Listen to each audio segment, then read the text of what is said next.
Hey, how's it going, friend? My name is Ryan, and I've been a youth pastor for about 8 years now. And there's quite a few things that you learn in 8 years of doing youth ministry. And one of those things is how to preach better sermons. I'm much better at it now than I was 8 years ago. And so I wanted to give you guys a little bit of insights and things that I've learned on how to preach better sermons. And hopefully this will help you. So this is going to be a 3-part thing. Part 1 is going to be about the prepping these sermons. Part 2 is going to be about the actual delivery of them. And then part 3, we're going to look at after the sermon, how to do discussions, how to write better questions for your leaders to do discussions, and how to facilitate better discussion times after sermon, whether it's, all that sort of stuff. So discussion. But this video, we're going to look at part 1, which is the prep. And this is everything leading up to the actual day of or the actual delivery of the sermon. So first thing I would say, and kind of just a couple principles I think can be helpful leading into this, is I find that the best messages I've ever preached in terms of response and how I feel about delivering them, the best ones I've found come from not necessarily the seasons where it's like your personal time with God is really great and it feels awesome and it feels amazing, but rather it's from those consistent seasons.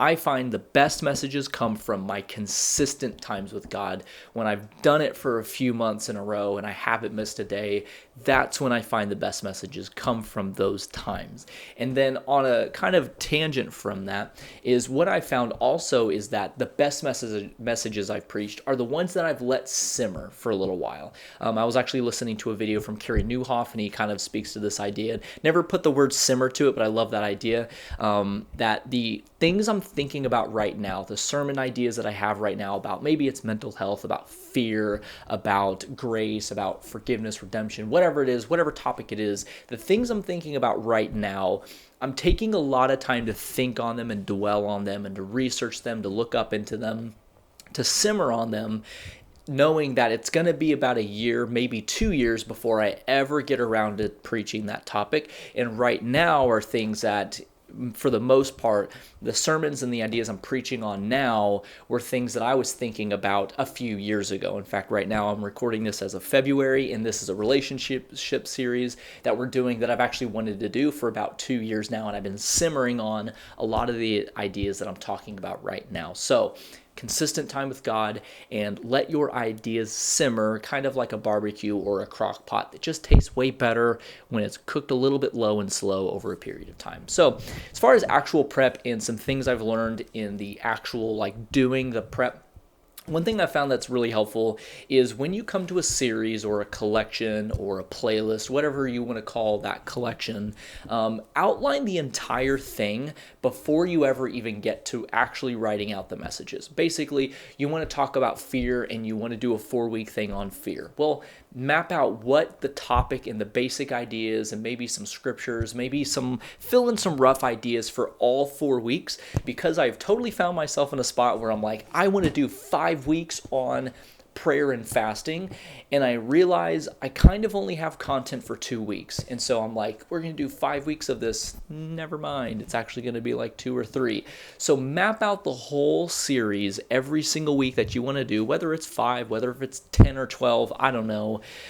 Map the whole thing out, have an idea for exactly where you're trying to go, so that way you can actually fill up the entirety of that allotment of time that you're putting into it. Next, when it comes to making your outlines, so as you're actually filling in the content for those different weeks, there's, I guess, a lot of debate. It seems like it's kind of a debate. I don't know what you would call it exactly, but whether it's manuscripting, whether it's outlines, or whether it's just bullet points, or you don't even use notes at all. And so some people get very passionate about the method that they use. Personally, I think what it is it's so much to do with you, how you function as a person. For me, a manuscript would totally screw me over. There's not a chance in the world, given how I think and how I process and how I speak, I would do horribly with a manuscript. There's nothing about a manuscript, reading giant paragraphs at a time, just super difficult for me, and no way I could do that like on a Sunday morning, a Wednesday night. I could preach from a manuscript. Some people, that is what they do. I know, like John Piper, he still preaches from a manuscript, and so I think a lot of it's really personal. I personally preach from an outline, and I make sure that things I really want to make sure I really talk about, I put those those in, whether it's bold or I highlight them or I do something to make them stick out, which also I think can be a helpful thing too, is that in your message prep, in your actual notes, one, there's some softwares that you can use, but I think things that you really make sure that you want to say, I think making some visual contrast with what is in your set of notes, I think can be very helpful. So maybe making some text bigger or making some text smaller or maybe highlighting, doing something, all of that stuff. But kind of on the line of softwares that you can use, there's a whole bunch of different ones that you can use to write your messages and to put them in. So you've got Apple Notes, which is, if you're on Apple ecosystems, really easy. It's default on all the iPad, Mac, phone, all that stuff.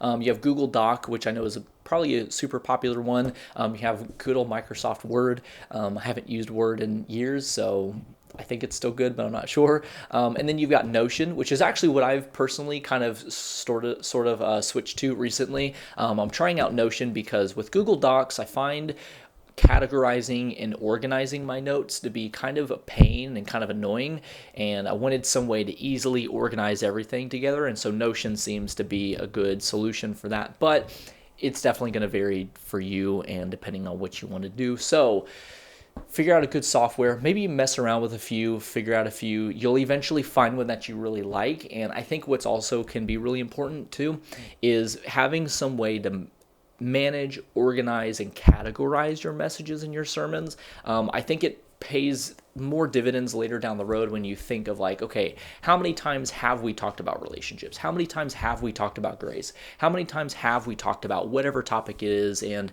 maybe how many times have I preached from this passage or whatever it is? And so Notion for me seems to do really good with helping me organize that stuff. And I'm setting things up and learning things about it. But I think organizing your messages is really important, and choosing a good software that lets you use your notes and outline things and preach better. Here's something I find that is, I guess it's learn this here, not from practice, but when you're referencing something in a message, and you plan to reference like a story from the Gospels or something like that, just take the extra 10 minutes and go look it up. I know it sounds dumb, but just take the extra 10 minutes and go and look up that story and make sure that the details you remember are actually in the story. I didn't do this for this, but here's a good example. I preached a message a few years back on just the different miracles that happened throughout the Old Testament, and I referenced the story of Elisha pouring the oil with the widow. I actually purposely didn't look this up before this because I wanted to prove a point. But I think it's Elisha that pours the oil and into the jars, and the widow makes the bread and stuff for her son, I think it is. And so you see how like you've preached messages and you read them, but you kind of forget details over the time. It happens to the best of us. And so if it happens to you, don't worry. It happens to all of us.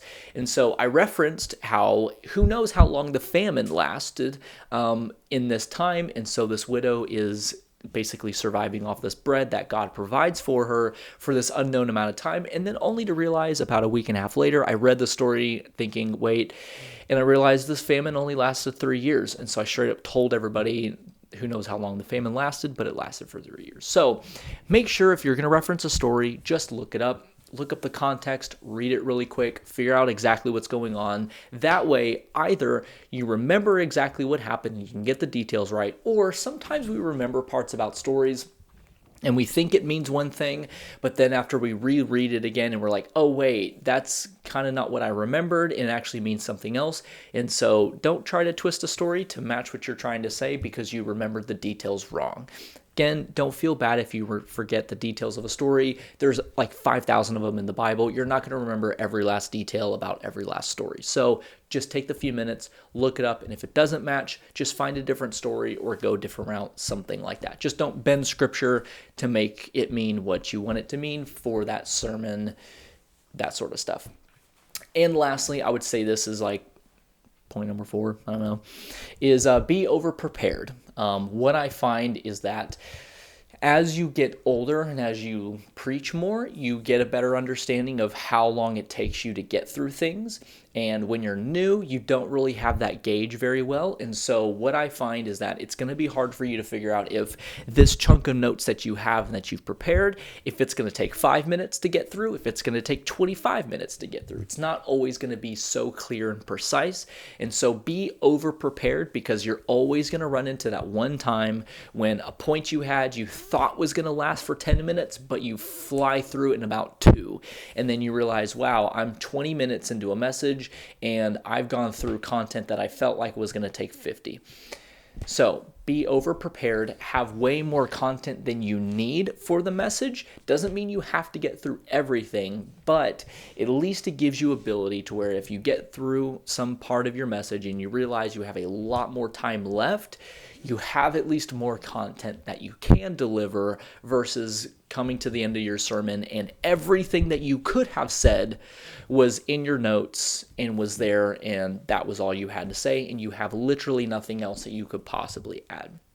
So that's that. And then I'll give you a little bit of a bonus one in terms of prep is as you go and as you continue to preach more messages and research more things and outline things and prep for messages, you will find your rhythms and you will figure out whether you are the kind of person that like Mondays are sermon prep days and every Monday is going to be nothing but sermon prep, or if it's going to be the, okay, I'll take an hour here, take an hour there, take an hour there, and you just kind of go with the flow. Everybody has their different rhythms, and you need to find your rhythm of what works for you and own into that. Take principles and concepts from people, maybe from this video or other videos like Carey Nieuwhof. Find principles that are lasting and are timeless, and find ways to incorporate those principles into the rhythms that make sense for you. Because the way you're going to prep is going to be technically different from the way that I do it, but the principles more or less still stay the same. So find your rhythms, find what works for you,